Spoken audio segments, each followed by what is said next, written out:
Assalamualaikum everyone. Welcome to my channel Education at Ease.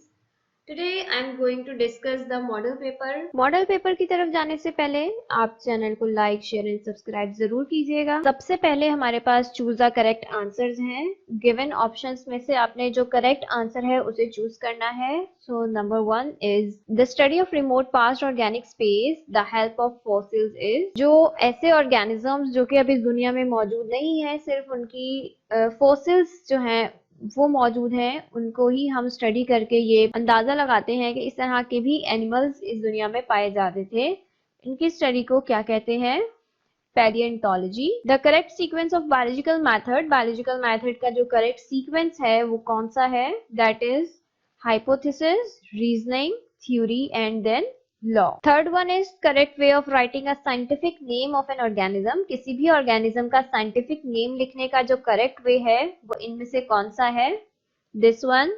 Capital letter से start होता है इनका फर्स्ट नेम और सेकंड नेम हमेशा स्मॉल लेटर से स्टार्ट करते हैं और वो थोड़ा सा इटैलिक होता है। The process which does not require energy input. अच्छा, इस एमसीक्यू में एक प्रॉब्लम है कि यहाँ पर डज नॉट की जगह सिर्फ आना चाहिए था रिक्वायर्ड एनर्जी, क्योंकि यहाँ जो ऑप्शंस दिए गए हैं वो ऑप्शंस रॉन्ग दिए गए हैं। तो इस हिसाब से अगर यहाँ पर हम डज नॉट को कट कर दें और सिर्फ रिक्वायर एनर्जी रखें तो हमारा आंसर होगा एक्टिव ट्रांसपोर्ट। और अगर हो कि डज नॉट रिक्वायर एनर्जी, इन तीनों प्रोसेसेस में एनर्जी रिक्वायर्ड नहीं होती तो हम इन तीनों का नाम नहीं लिख सकते।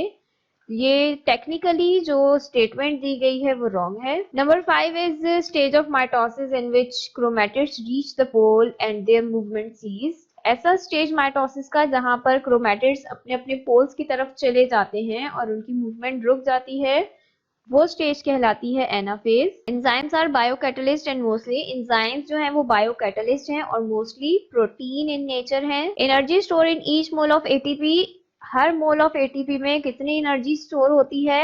7.3 kilo calorie per mole. Splitting of water in the presence of sunlight. Sunlight की प्रेजेंस में वाटर का टूट जाना कौन सा प्रोसेस है ये? That is photolysis. Deficiency of vitamin K cause.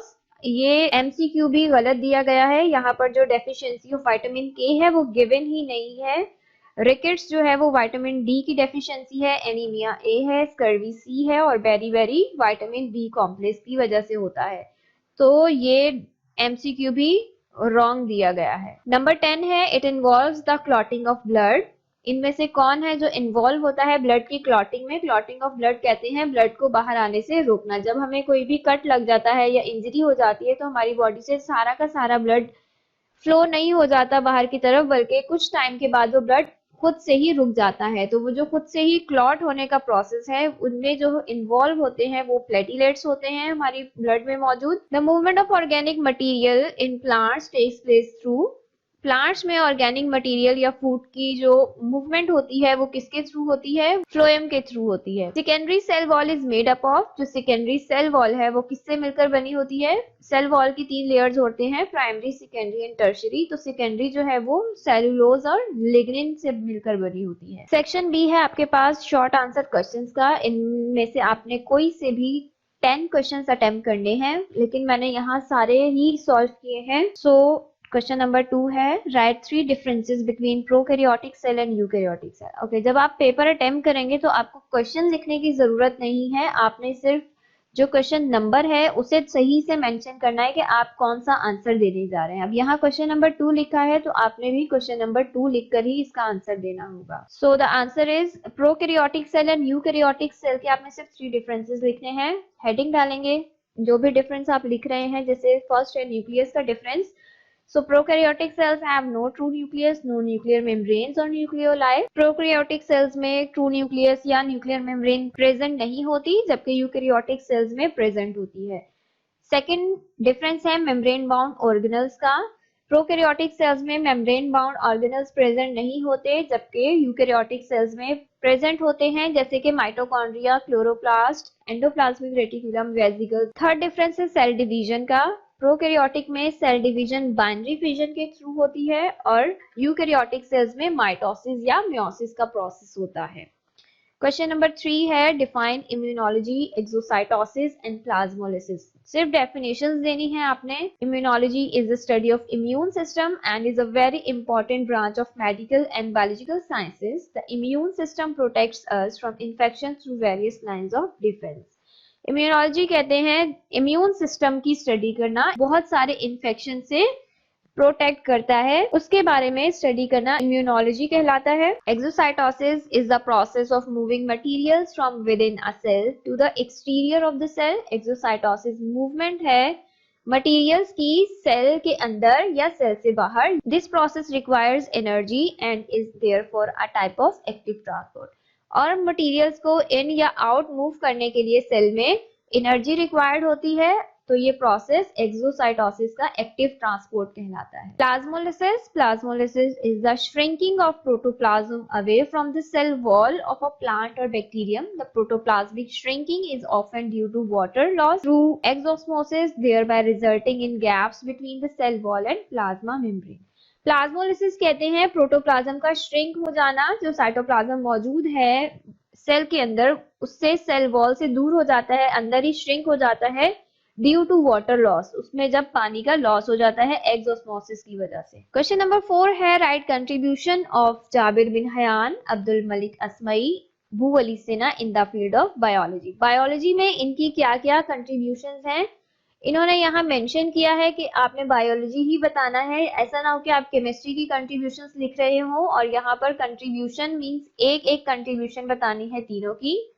So Jabir bin Hayyan wrote a number of books on plants and animals। इन्होंने बहुत सारी नंबर ऑफ बुक्स लिखी हैं प्लांट्स और एनिमल्स में, जैसे कि अल Nabatat, Al Hayawan are his 2 famous books on plants and animals. ये 2 इनकी बुक्स जो है वो बहुत फेमस थी जो इन्होंने प्लांट्स और एनिमल्स के लिए लिखी। अब्दुल मलिक अल असमई, he was great zoologist and wrote many books on animals like Al Khil on horse, Al Ibil on camel, Asha on sheep, Al-Wahush on wild animals and Khalaqul Insan on the different parts of human body and their functions। इन्होंने भी different types of books लिखी हैं जो कि different animals से related हैं। Boo Ali Sinha, he was greatest of all the Muslim scientists and considered as the founder of medicine। सबसे greatest Muslim scientist consider किए जाते हैं, सबसे greatest Muslim scientist रहे हैं ये और इन्हें founder of medicine consider किया जाता है। इन्होंने क्या किया, इन्होंने identify की बहुत सी diseases जैसे कि tuberculosis, meningitis और इसी जैसी और inflammation। क्वेश्चन नंबर 5 है draw neat and label diagram of smooth muscles। आपको स्मूथ मसल्स की नीट एंड लेवल डायग्राम बनानी है, बहुत इजी डायग्राम है ये। आपने सिर्फ स्पिंडल शेप सेल बनाने हैं, बीच में एक न्यूक्लियस ड्रॉ करना है और इसे लेबल कर देना है as a smooth muscle. Colour से बना लें तो बहुत ही अच्छा है, वेल एंड गुड, लेकिन नीट एंड क्लीन होनी चाहिए आपकी डायग्राम। और आपने ये डायग्राम बनाने के बाद नीचे मेंशन करना है कि आपने कौन सी डायग्राम बनाई। क्वेश्चन नंबर 6 है define any 3 types of chromosomes depending upon position of centromere. Centromere की पोजीशन पर डिपेंड करते हुए 3 तरह के हमें क्रोमोसोम्स की टाइप्स बतानी है। सबसे पहले तो हम क्रोमोसोम्स बताएंगे कि क्या होते हैं। Chromosomes are thread like structure appear at the time of cell division, includes found in specific numbers made up of chromatin material in eukaryotic cells. Chromosomes thread like structure होते हैं जो सिर्फ सेल डिवीजन के time पर ही appear होते हैं, specific in numbers होते हैं और क्रोमेटिन मटेरियल से मिलकर बने होते हैं यूकैरियोटिक सेल्स में। टाइप्स हैं इसकी, डिफरेंट टाइप्स हैं depending upon the position of centromere. सबसे पहले है मेटासेंट्रिक, जो सेंट्रल पार्ट है वो सेंट्रोमेयर कहलाता है। इस सेंट्रोमेयर को देखते हुए जो मेटासेंट्रिक है उस क्रोमोसोम की आर्म्स जो हैं वो बिल्कुल इक्वल होती हैं। सब मेटासेंट्रिक में अनइक्वल आर्म्स होती हैं, मींस कि नीचे वाली थोड़ी लंबी हैं, ऊपर वाली छोटी हैं, तो ये सब मेटासेंट्रिक कहलाता है।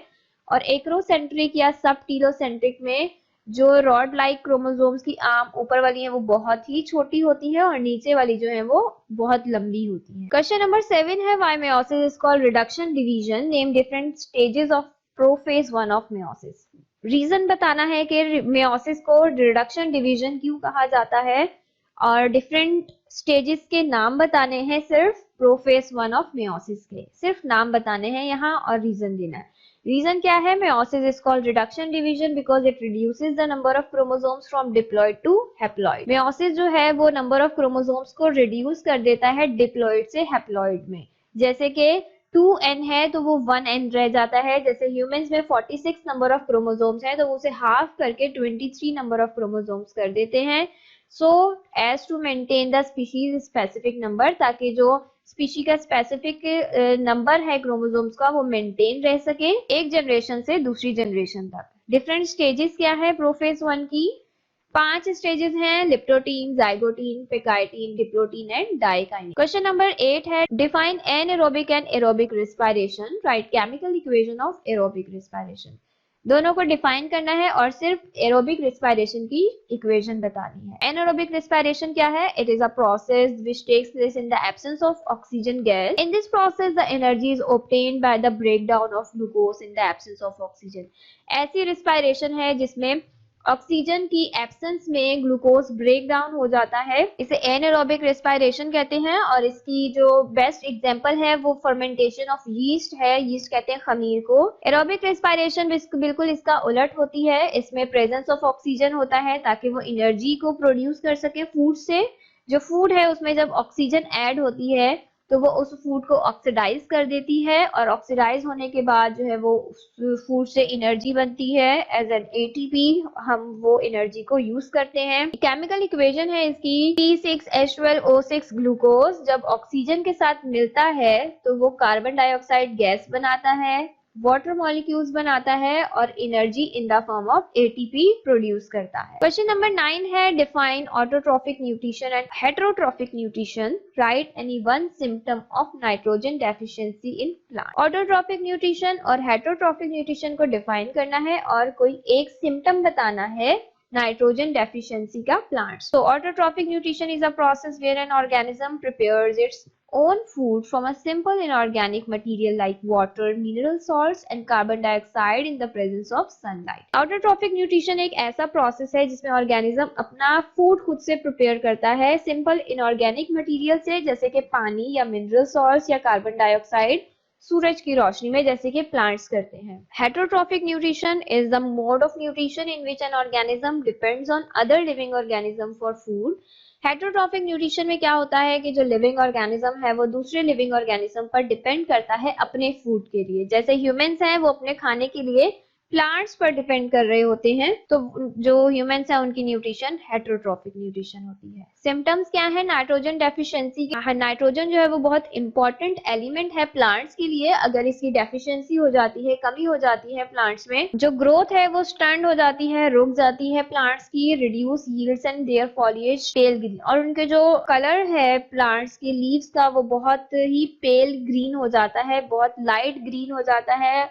अक्सर आपने देखा होगा कि कुछ ऐसे प्लांट्स की लीव्स होते हैं जिसमें येलो येलो से पैचेस से पड़ जाते हैं, वो ये जाहिर कर रहे होते हैं कि इस प्लांट में न्यूट्रिएंट्स की डेफिशिएंसी हो गई है। Draw a flow chart showing different types of plant tissues. आपको फ्लो चार्ट ड्रॉ करना है जिसमें आपने प्लांट टिश्यूज के बारे में बताना है। तो इस तरह का फ्लो चार्ट बनेगा। प्लांट टिश्यूज जो है वो दो तरह के होते हैं, मेरिस्टेमेटिक और परमानेंट। मेरिस्टेमेटिक ऐसे होते हैं जो सेल डिवीजन की एबिलिटी रखते हैं, और परमानेंट सेल्स जो है वो इनकेपेबल ऑफ सेल डिवीजन होते हैं, इनमें कोई डिवीजन नहीं होती, ये मेच्योर होते हैं। पहले ये मेरिस्टेमेटिक ही होते हैं, जब ये मेच्योर हो जाते हैं तो वो परमानेंट बन जाते हैं। परमानेंट को फर्दर दो टाइप्स में डिवाइड किया जाता है, सिंपल और कॉम्प्लेक्स में। सिंपल में जो है वो सिर्फ एक तरह के सेल से मिलकर बने होते हैं, इसीलिए उन्हें सिंपल कहा जाता है। वो भी फर्दर 3 टाइप्स के हैं, पैरेन्काइमा, कोलेनकाइमा और स्क्लेरेनकाइमा। और जो कॉम्प्लेक्स होते हैं वो 2 या 2 से ज्यादा सेल से मिलकर बने होते हैं।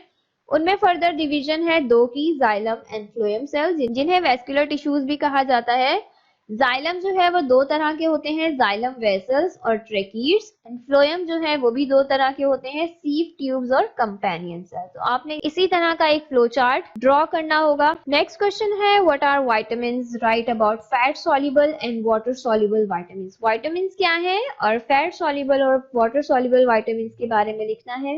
Vitamins, a vitamin is an organic molecule और related set of molecules, an essential micronutrient that an organism needs in small quantities for the proper functioning of its metabolism. They are for maintaining normal health and development. Lack of vitamins can cause several diseases. They are divided into 2 types. Vitamin जो है वो organic molecules होते हैं, micro nutrients भी कहा जाता है, बहुत इसेंशियल होते हैं। बेशक ये बॉडी में बहुत स्मॉल क्वांटिटी में नीड होती है इनकी बॉडी को, लेकिन ये जरूरी होते हैं। इनके बगैर बहुत से जो रिएक्शंस हैं वो हो नहीं पाते इनकी डेफिशिएंसी हो जाने की वजह से, क्योंकि जो एंजाइम्स हैं उनमें भी कुछ ना कुछ विटामिन का रोल है। एंजाइम्स को रिएक्शन प्रोसीड करने के लिए, वो मेटाबॉलिज्म को कंप्लीट करने के लिए विटामिन बहुत जरूरी होते हैं। दो तरह के होते हैं, फैट सॉल्युबल विटामिन और water soluble vitamin. Vitamin which can soluble in organic solvents, जो ऐसे विटामिन हैं ऑर्गेनिक सॉल्वेंट में सॉल्युबल होते हैं, उन्हें फैट सॉल्युबल विटामिन कहा जाता है। जैसे कि A, D, E and K vitamin जो है वो फैट सॉल्युबल विटामिन होते हैं and are less excreted from the body as compare to water soluble, और ये बहुत कम अमाउंट में एक्सक्रीट होते हैं बॉडी से, जबकि वाटर सॉल्युबल विटामिन जो है वो बहुत ज्यादा अमाउंट में एक्सक्रीट होते हैं बॉडी से। वाटर सॉल्युबल विटामिन जो है वो सॉल्युबल होते हैं पानी में, जैसे कि vitamin B and C. Cooking और heating destroys the water soluble vitamin more readily than the fat soluble. अगर हम बहुत ज्यादा कुकिंग कर देते हैं या हीटिंग कर देते हैं विटामिन बी और सी की, ऐसा करने से जो वाटर सॉल्युबल विटामिन हैं वो डिस्ट्रॉय हो जाते हैं और फैट सॉल्युबल से ज्यादा जल्दी होते हैं। क्वेश्चन नंबर 12 है, write 3 fundamental postulates of cell theory. Cell theory के हमने 3 फंडामेंटल पोस्टुलेट्स डिस्कस करने हैं यहाँ। सो हेडिंग बनाकर करेंगे। First one is fundamental unit. Cell is the fundamental unit of structure and function in all living organisms. Cell जो है वो फंडामेंटल यूनिट है स्ट्रक्चरल और फंक्शनल तमाम लिविंग ऑर्गेनिजम्स में। Pre-existing cell, new cell is derived from pre-existing cell dividing into 2 by cell division. जो new cell है वो पहले से मौजूद सेल की वजह से ही बनता है जब उस सेल में डिवीजन होती है। And the third one is heredity material. The cell contain the hereditary material which is passed from generation to generation. Cell के पास एक हेरिडिटरी मटेरियल होता है जो एक जनरेशन से दूसरी जनरेशन में पास होता है, जिसमें बॉडी की तमाम इंफॉर्मेशन मौजूद होती है in the form of DNA. Question number 13 is define open circulatory system and closed circulatory system. Which one is found in man? और इंसान में किस तरह का पाया जाता है? Open circulatory system, in this type of circulatory system, blood flows through the spaces among tissues, so it directly comes in contact with tissues. Open circulatory system में जो blood flow है वो direct tissues में हो रहा होता है और tissues जो है वही direct contact में रहते हैं blood के।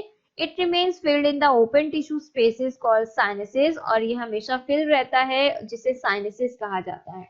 और close में क्या होता है? This type of system allows blood to flow inside the closed tubular blood vessels and never comes out in direct contact with tissue. Closed type में tubular blood vessels मौजूद होती हैं, जैसे कि veins हैं, arteries हैं या capillaries हैं। उन tubes के अंदर blood circulate करता है, tissues में नहीं present होता। In man, closed type of blood circulatory system is found which consists of following component. जो इंसान है उसमें closed type का पाया जाता है जो कि इन components पे consist करता है: blood, a fluid with cells and other dissolved substances; heart, a pumping pulsatile organ; blood vessels, tubes, that is arteries, veins and capillaries. This is much more efficient and rapid system of transport. Question number 14 is write short account on liver and its function. The liver produces bile. liver से bile produce होता है which helps the body to digest and absorb fat, जो help करता है body को हजम करने में और absorb करने में fats को, चर्बी को। Bile is stored in the gallbladder. जो bile है वो store होता है गॉल ब्लैडर के अंदर until it is needed, जब तक उसकी जरूरत नहीं होती। Bile travels through special channel bile duct directly into small intestine. जो bile है वो गॉल ब्लैडर से निकलता है एक स्पेशल चैनल या bile duct से, जो डायरेक्टली ओपन होता है स्मॉल इंटेस्टाइन में। It also makes a substance that neutralizes stomach acid. ये स्टमक का एसिड है, ऐसे उसे न्यूट्रलाइज भी करने में हेल्प करता है। The liver also plays a major role in handling and processing of nutrients. जो लिवर है वो बहुत मेजर रोल प्ले करता है न्यूट्रिएंट्स को प्रोसेस करने में, which are carry to the liver in the blood from the small intestine, जो कि लिवर में आती है ब्लड के थ्रू स्मॉल इंटेस्टाइन से। The liver is a metabolically active organ responsible for many vital life functions. जो liver है वो बहुत ज्यादा एक्टिव होता है मेटाबॉलिकली, बहुत सारे रिएक्शंस परफॉर्म करने में हेल्प कर रहा होता है लाइफ के। Question number 15 is write any 3 differences between plant cell and animal cell. Plant cell. Cell wall का डिफरेंस है पहला, plant cell have rigid cell wall, बहुत रिजिड होती है इनकी सेल वॉल, और एनिमल सेल में सेल वॉल प्रेजेंट नहीं होती।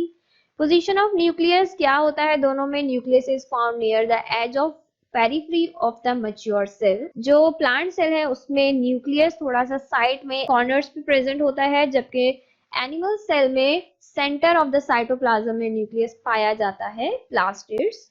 Almost all plant cells contain plastids such chloroplast, chromoplast and leucoplast. Animal cells में plastids पाए जाते हैं जैसे कि chloroplast है, chromoplast या leucoplast, जबकि plant cell में plastids प्रेजेंट नहीं होते। Question number 16 is define parasitology, developmental biology and pharmacology. Parasitology. Parasitology is a branch of microbiology that is concerned with the study of parasites. Parasitology microbiology की एक branch है जो कि parasites की study से concern है। In this process it gives focus to various characteristics of parasite. इसमें जो पैरासाइट्स हैं उसके बहुत सारे कैरेक्टरिस्टिक्स को फोकस किया जाता है, जैसे उनका एक्सटर्नल स्ट्रक्चर, उनकी लाइफ साइकिल, उनका रहन सहन, के वो कैसे माहौल में रहते हैं, उनकी क्लासिफिकेशन क्या है, द टाइप ऑफ होस्ट है इनफेक्ट, और वो किस तरह के होस्ट को इन्फेक्ट करते हैं या अफेक्ट करते हैं, उनका क्या रिलेशनशिप बनता है उनके साथ। इन तमाम चीजों की स्टडी को पैरासाइटोलॉजी कहा जाता है। Developmental biology, the branch of biology dealing with the processes of growth and change that transform an organism from fertilised egg और asexual reproductive unit as a spore और gemmule to an adult. Developmental biology में fertilise egg से लेकर एक mature adult बनने तक का जो प्रोसेस होता है या ऑर्गेनिज्म बनने तक का जो प्रोसेस है, किस तरह से चेंजेस आ रही हैं, एक से 2 सेल बन रहे हैं, 2 से 4, 4 से 8, 8 से 16, तो ये जो ग्रेजुअल चेंजेस हो रही हैं, इन तमाम चीजों की जो डेवलपमेंट हो रही है, इनको स्टडी करना डेवलपमेंटल बायोलॉजी कहलाता है। Pharmacology is the scientific study of the effects of drugs and chemicals on living organisms where a drug can be broadly defined as an any chemical substance, natural और synthetic. Pharmacology में हम drugs का effect पढ़ते हैं। Drugs कहते हैं दवाइयों को, कि कौन से लिविंग ऑर्गेनिजम्स पे किस तरह के ड्रग्स इफेक्टिव हैं, कितने ज्यादा और कितने कम, वो जो ड्रग्स हैं वो नेचुरल हैं या सिंथेटिक हैं, केमिकल बेस हैं, ये तमाम चीजें फार्माकोलॉजी के अंडर स्टडी की जाती हैं। सेक्शन सी है हमारे पास डिटेल आंसर क्वेश्चंस का। टोटल 5 क्वेश्चंस दिए गए हैं, आपने इनमें से एनी 3 क्वेश्चंस को अटेम्प्ट करना है और हर क्वेश्चन के 6 मार्क्स। सबसे पहले है question number 17, draw neat and label diagram of internal structure of human heart. आपने internal structure of human heart draw करना है। ड्राइंग के लिए बेहतर है कि आपकी जितनी ज्यादा अच्छी प्रैक्टिस होगी उतनी अच्छी डायग्राम बनेगी, तो जो ज्यादा प्रैक्टिस करेगा सिर्फ वही इस क्वेश्चन को अटेम्प्ट करे तो ज्यादा बेहतर है। और लेबलिंग के लिए जिस तरह से यहाँ पर एक लाइन में लेबलिंग की गई है और ये वाला जो पोर्शन है ये इस तरह से करके इसे एक तरीके से लाइन किया गया है, इसी तरह से इसे लेबल किया जाए तो बहुत अच्छी बात है। ऐसा ना हो कि आप इसे एक लाइन यहाँ जा रही है और एक इस तरह से करके कोई लेबलिंग नहीं करेगा, बल्कि लेबलिंग के लिए आप एक पहले लाइन ड्रॉ करें और जो भी आपने लेबल करना है वो लाइन यहाँ तक ड्रॉ करने के बाद उस लाइन को मिटा दीजिए और फिर उसे आगे लिख दीजिए जो भी उस पार्ट का नेम है, एंड देन लास्ट में आप मेंशन करेंगे आपने क्या ड्रॉ किया है। अगर चाहें तो ये आपने जो लेबलिंग है आपकी उसे अंडरलाइन भी कर सकते हैं और इसे आप कैपिटल लेटर्स में लिखें तो ज्यादा बेहतर है, क्योंकि स्मॉल लेटर्स में सबकी राइटिंग डिफरेंट होती है, कोई बहुत ज्यादा ज्वाइनिंग कर देता है तो वो सही से समझ में नहीं आती labelling. Right a detail note on animal tissues, diagram is not necessary. यहाँ आपको डायग्राम बनाने की जरूरत नहीं है क्योंकि एनिमल टिश्यूज का टॉपिक ऑलरेडी खुद ही बहुत ज्यादा लेंथी हो जाएगा। तो एनिमल टिश्यूज कितने टाइप्स के हैं, फिर उनकी फर्दर सब टाइप्स भी मौजूद हैं। Humans and other large multicellular animals are made up of 4 basic tissues. 4 तरह के बेसिक टिश्यूज होते हैं animal tissues, epithelial tissues, connective tissues, muscular and nervous tissues. Epithelial tissues जो हैं वो सरफेस ऑफ स्किन पे प्रेजेंट होते हैं या जो ग्लैंड्स हैं उनकी कवरिंग करते हैं, या लाइनिंग ऑफ स्मॉल इंटेस्टाइन है।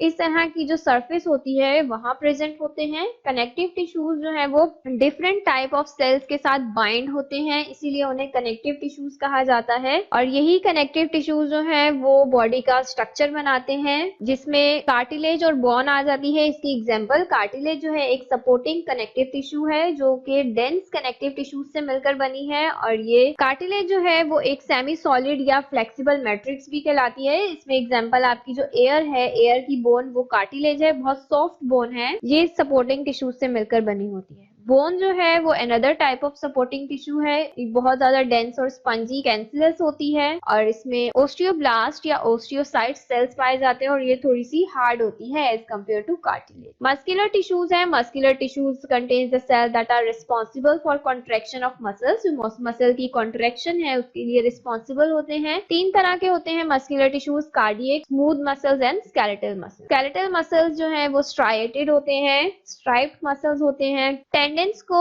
बोन्स के साथ अटैच करते हैं, जैसे कि muscles of your legs and your arms are skeletal muscles. जो आपकी लेग्स या आर्म्स में मौजूद हैं मसल्स वो स्केलेटल मसल्स कहलाते हैं।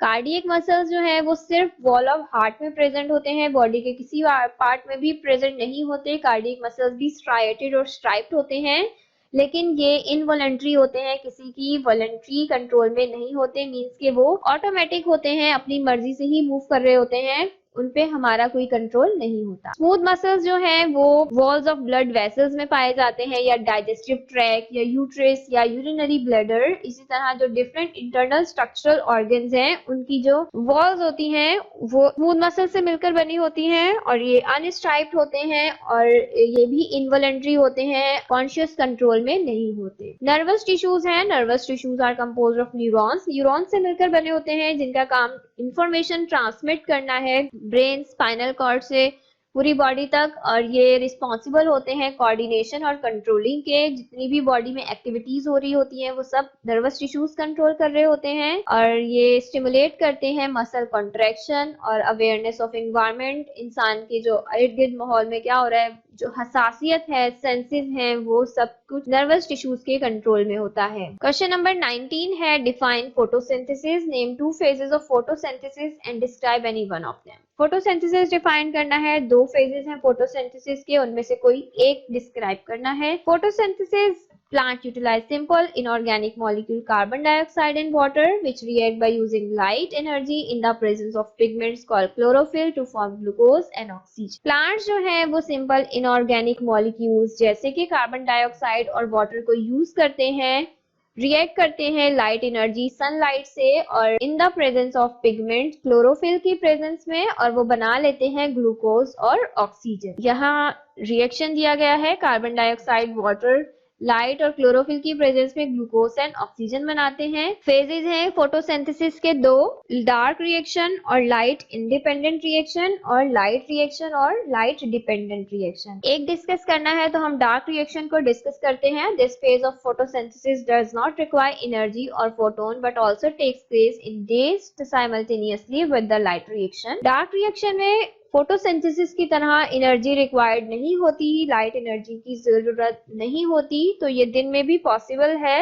ऐसा जरूरी नहीं है कि सिर्फ रात में ही होता है, लेकिन इसे विदाउट लाइट एनर्जी भी ये प्रोसीड करता है प्रोसेस। जो एटीपी और NADPH2 सिंथेसाइज होते हैं लाइट डिपेंडेंट रिएक्शन में और डिसॉल्व होते हैं स्ट्रोमा में, वो प्रोवाइड करते हैं energy to power the synthesis of glucose from carbon dioxide and water. And then ये फेज जो है वो इंडिपेंडेंटली हो रहा होता है विदाउट लाइट, और जैसे ही एटीपी और NADPH2 अवेलेबल होते हैं तब तक ये प्रोसेस कंटिन्यू रहता है। This phase of photosynthesis cyclic phase, ये साइक्लिक फेज कहलाता है। It occurs in set of reactions called Calvin Benson cycle due to its discovers और द C3 साइकिल। जो केल्विन बेंसन थे उन्होंने एक साइकिल डिस्कवर की थी इसी डार्क रिएक्शन से रिलेटेड, तो उस साइकिल का नाम ही केल्विन साइकिल रख दिया गया, या C3 carbon containing compound form initially cycle भी कहते हैं इसे। C3 cycle requires carbon dioxide normally from air,